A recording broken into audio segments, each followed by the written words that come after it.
What's up, team?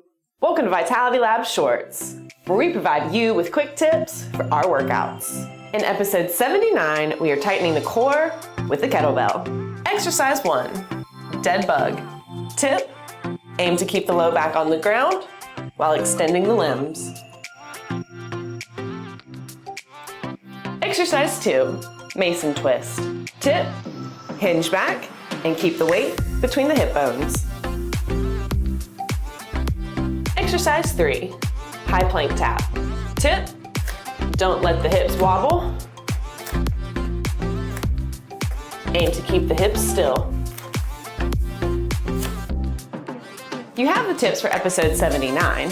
So when you're ready to work out, head over to the Vitality Lab channel and join our growing team so you never miss any of the action. And as always, do good, stay vital. Peace.